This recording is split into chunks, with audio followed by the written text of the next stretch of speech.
वाटडमध्ये शस्त्र बनवणारा कारखाना येणार आहे। पाकिस्तानला हरवण्यासाठी लागणारी शस्त्र वाटडमध्ये होणार याचा अभिमान असायला हवा। शेतकऱ्याला विश्वासात घेऊनच हा प्रकल्प होईल। प्रकल्पाला पाठिंबा दिल्याबद्दल सर्वांना धन्यवाद देतो। येथील कोणतेही मंदिर घराला हात लावणार नाही। सर्वात जास्त जमिनीला भाव, रोजगार आणि कराराच्या पलीकडे जाऊन काम देऊ। शेतकरी हा माझा केंद्रबिंदू आहे, अशी घोषणा उद्योग मंत्री उदय सामंत यांनी केली। शेतकरी, जमीन मालक, व्यापारी यांची वाटड MIDCच्या जनप्रबोधन सभेत ते बोलत होते। रोह्यातील प्रसिद्ध राम मारुती चौकातील 350 वर्षापूर्वीचे असलेले पुरातन मंदिराचा जीर्णोद्धार 1929 साली रोहेकरांनी 756 रुपये खर्च करून दगड, माती, लाकूड व कौलांचा वापर करून उभारला होता। आता तब्बल 96 वर्षांनंतर पुन्हा खासदार सुनील तटकरे यांच्या संकल्पनेतून प्रादेशिक पर्यटन विकास योजना व सांस्कृतिक कार्य विभागांतर्गत रोहेकरांच्या संकल्पनेतून हे मंदिर नव्याने उभारण्यात आले। श्रावण महिन्यातील पहिल्या शनिवारी त्याचे विधिवत पूजन, आरती व प्राणप्रतिष्ठा करून रायगडचे खासदार सुनील तटकरे व सौ वर्धा तटकरे यांच्या हस्ते लोकार्पण करण्यात आलं।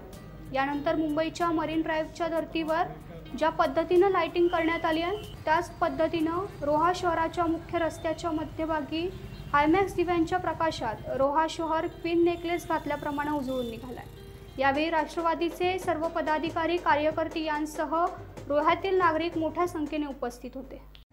रोह्यातील अतिशय पुरातन प्राचीन असलेल्या हनुमान मंदिराचा जीर्णोद्धार आमदार आदिती मी असेल, अनिकेत असेल आणि विश्वस्त आनंद कुलकर्णी, जैन, अरुण कांबळे सर्व तमाम रोहेकर हनुमान भक्तांच्या माध्यमातून आज त्या ठिकाणी 96 वर्षाच्या कालावधीच्या अंतर झालं। मला खूप श्रद्धापूर्वक समाधान या गोष्टीत आहे की माझ्या रोह्याची ओळख राम मारुती चौक, रामचंद्राचं मंदिर समोर, हनुमानाचं मंदिर समोर, त्या ऐतिहासिक असलेल्या चौकाने अनेक विचारवंतांच्या वेगवेगळ्या सभा ऐकलेल्या आहेत। पण आज हनुमान मंदिराचा जीर्णोद्धार ज्या पद्धतीने झाला त्याचं अतिशय श्रद्धेने मनापासून त्या साऱ्या गोष्टीचा मला आनंद आहे। उरणकरंजा येथील मच्छीमार बोट खंदेरी किल्ल्याजवळ बुडाली आहे। बोटीवर एकूण 8 लोक होते, त्यातील 5 लोक 9 तास पोहत सासवणे किनाऱ्यावर आले। 3 जणांचा शोध सुरू आहे। ही बोट मच्छीमारी करण्यासाठी गेली होती। मांडवा पोलीस अधिक तपास करतायत। 5 जणांवर अलिबाग जिल्हा रुग्णालयात उपचार सुरू आहेत। वासांबे मोहपाडा पंचशील नगर या ठिकाणी मालमत्ता क्रमांक 339 या मोहन गोविंद रसाळ यांच्या मालकीच्या घरात भाड्यानं कुटुंबासह राहत असलेल्या विशाखा विठोबा गायकवाड यांच्या घरात आई व मुलगा दोघेजण पहाटे 4 वाजता गाढ झोपेत असताना अचानक किचनमध्ये शॉर्ट सर्किट होऊन आग लागली। आगीत घरातील फर्निचर, फ्रीज, AC, मिक्सर, घरगुती सामान व इतर विद्युत उपकरणांचं आगीत जळून नुकसान झालंय। आगीनं रौद्ररूप धारण केल्यानं आसपासच्या नागरिकांनी MIDC अग्निशमन दलाला पाचारण करताच तात्काळ घटनास्थळी अग्निशमन दलाच्या जवानांनी परिश्रम घेऊन आग आटोक्यात आणली। घराला मागील दरवाजा असल्यानं सुदैवानं घरातून दोघेजण बाहेर पडले। यावेळी रसायनी पोलीस ठाण्याचे वरिष्ठ पोलीस निरीक्षक संजय बांगर, मंडळ अधिकारी श्रीनिवास खेडकर, तलाठी सुदर्शन पाळवे यांनी घटनास्थळी भेट देऊन पंचनामा केला। 4 वाजता फ्रीजचा शॉर्ट सर्किट झाला, सगळा जळून खाक झाला। आमच्या घरात सगळी नुकसान झाली। TV, fridge, AC, washing machine, हे राशन, कपडे सगळे जळून खाक झाले। कागदपत्र सगळे। घराला आग लागली। बाहेर गेलो, बाहेर मम्मीला मी उठवलं, बाहेर गेलो आणि सगळे शेजारी आले, धावत आले।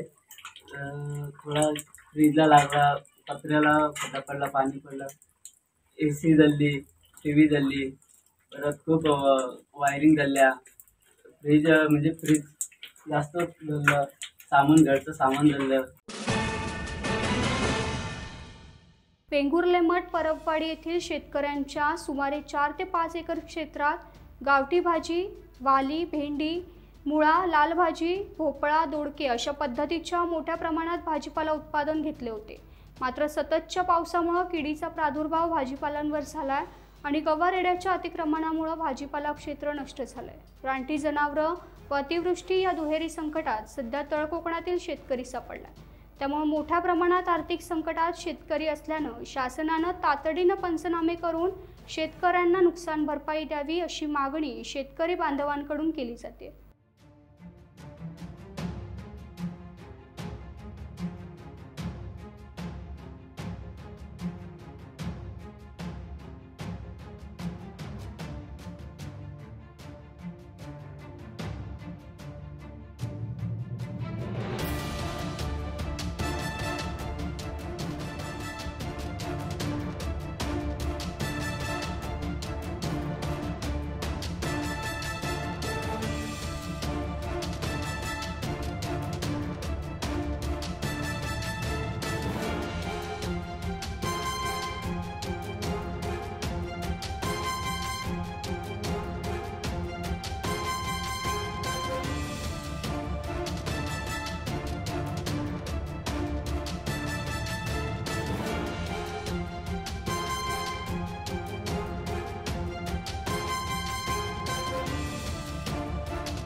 चार 4.5 हेक्टर क्षेत्र होतं। यावर्षी पाऊस पण जरा लवकर लागल्यामुळे प्रॉब्लेम झाला। बियाणं बोगस आल्यामुळे 2-3 वेळा बियाणं घातलं, 2-3 वेळा खर्च झाला। तिसऱ्या टायमाला बियाणं रुजून आलं। आता व्यवस्थित होत होतं आणि गव्याने आता 1-2 दिवसापूर्वी गवे आले। गव्याने पूर्ण नासधूस केली आहे।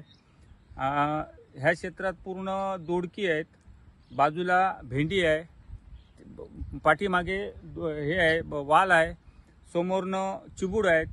काय सर्व प्रकारचं पीक घेतलं होतं, पण काय यावर्षी गव्याने नुकसान केल्यामुळे प्रॉब्लेम झाला आहे। यावर्षी मार्केटला भाजी आम्हालाच विकत आणावी लागेल असं एकंदर चित्र निर्माण झालं आहे आणि याला गव्हर्नमेंट कारणीभूत आहे। कारण गव्हर्नमेंटला गवे पाहिजेत, शेतकरी नको। 4-5 हेक्टरमध्ये आम्ही लागवड केली आणि नाही म्हटलं तर ते 4 ते 5 लाख रुपये आमचं नुकसान झालंय। आम्ही म्हणजे लोकांकडून पैसे आणले, काही दागिने सुद्धा बँकेमध्ये ठेवून हे लागवड केली। आज ते जे केलं त्यात 10,000 सुद्धा मिळणार नाही अशी आमची अवस्था झालेली आहे। आणि आज कसं, आज फुललेली झाडं आहेत, फुलं पडलेली होती। आज ही गणपतीसाठी आम्ही गणपतीपर्यंत चांगल्या प्रकारे त्याला मागणी होती आणि 4 पैसे आम्हाला मिळणार होती अपेक्षा होती, पण अपेक्षेपेक्षाही नाखुश चालू आहे। आता कोणते कोणते भाजीपाला लागवड केली? यात दोडकी आहेत, दोडकी, वाली, भेंडी, तसंच कारली, चिबूड, भोपळा, वाल, अशा प्रकारची काकडी, अशा प्रकारची लागवड केली। आता जे वन्य प्राण्यांनी हे तुमच्या भाजीपाल्याचं नुकसान केलं, या संदर्भात का पंचनामे झालेत का? पंचनामा फॉरेस्ट खाते आले, त्यांनी पाहणी केली, पंचनामा केला, त्यांनी शूटिंगवर घेऊन गेले। आता ते त्यांच्या लेवलीप्रमाणे ते करतील, पण त्यांनी येऊन गेले, इतर कोण आले नाहीत, पण ते फॉरेस्ट खाते येऊन गेले। ते ह्या वर्षी मला तर वाटत नाही, कारण ह्या वर्षी म्हणजे आमच्या स्वतःच्या गणपतीलाच मिळेल ही सुद्धा माझी शाश्वत नाही। टाइम्स डिजिटलला लाईक करा, सबस्क्राईब करा, शेअर करा आणि बेल आयकॉन दाबायला विसरू नका। पाहत रहा टाइम्स डिजिटल।